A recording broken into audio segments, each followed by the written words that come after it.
दोस्तों, आपका जीवन आसान और मुश्किल कौन बनाता है? अक्सर होता यह है कि आसान जीवन का क्रेडिट तो हम खुद ले लेते हैं, लेकिन संघर्षपूर्ण और असहज जिंदगी की जिम्मेदारी दूसरों पर डाल देते हैं। मगर सच्चाई बिल्कुल अलग है। हमें जीवन जीने का ढंग सीखना होगा। इस सच को समझना होगा कि जीवन जीने के सिर्फ दो ही रास्ते हैं।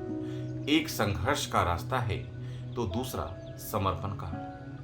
आपके पास सिर्फ दो ही विकल्प हैं। या तो आप प्रकृति या परमात्मा की मर्जी को अपनी मर्जी मान लीजिए, या फिर परमात्मा की मर्जी से अपनी मर्जी को अलग कर लीजिए।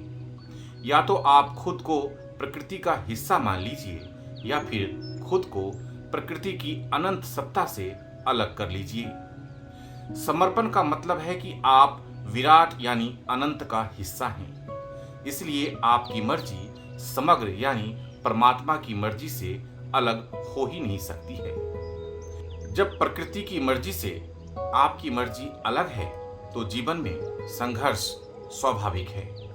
संघर्ष से ही अशांति, अभाव, अहंकार, बेचैनी और चिंता पैदा होती है। समर्पण से जीवन में शांति, उन्नति, सहजता, विनम्रता और सफलता आती है। इस संसार में आध्यात्मिक वही है जो संघर्ष का त्याग कर समर्पण को चुन लेता है। संघर्ष की प्रवृत्ति के साथ जीने वाले लोग प्रकृति से लड़ रहे होते हैं, इसलिए उनकी मुश्किलें कभी कम नहीं होती। मैं आपसे ये नहीं कहता हूं कि आप अपनी मर्जी को भूल जाइए, आप अपनी चाहतों को छोड़ दीजिए। मैं बस इतना कह रहा हूं कि आप अपने अंदर समर्पण की प्रवृत्ति पैदा कीजिए। ऐसा होने से आपकी चाहत परमात्मा की परम ऊर्जा से जुड़ जाएगी और उसके साकार होने की संभावना प्रबल हो जाएगी। समर्पण का भाव आपको परमात्मा की गति और मंजिल से जोड़ देता है।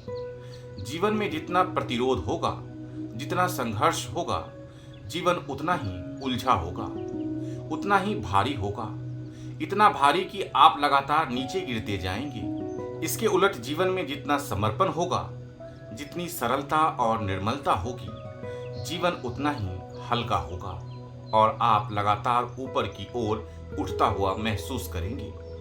अगर आप पूरी तरह संघर्ष विहीन हो जाएंगे तो आप वैसी ही ऊंचाई पर पहुंच जाएंगे जो ऊंचाई परमात्मा की है। ऊंचाई का मतलब भार विहीन हो जाना है, अहंकार विहीन हो जाना है।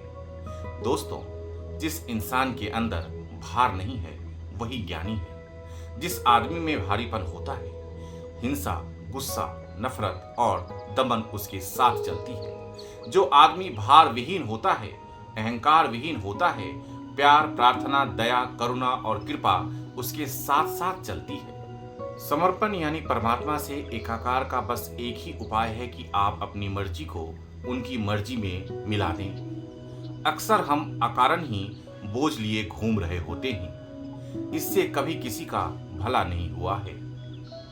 एक सूत्र गांठ बांधकर रख लीजिए कि आपके अंदर अहंकार का जितना भार होगा, सफलता, असफलता और निंदा, स्तुति का अनुभव उसी भार के अनुसार कम या ज्यादा होगा। आज इतना ही। मैं अद्वैत आपको और आपके अंदर के परमात्मा को प्रणाम करता हूँ। आपके परिजनों की खुशियों के लिए प्रार्थना करता हूँ। जय भारत, जय सनातन।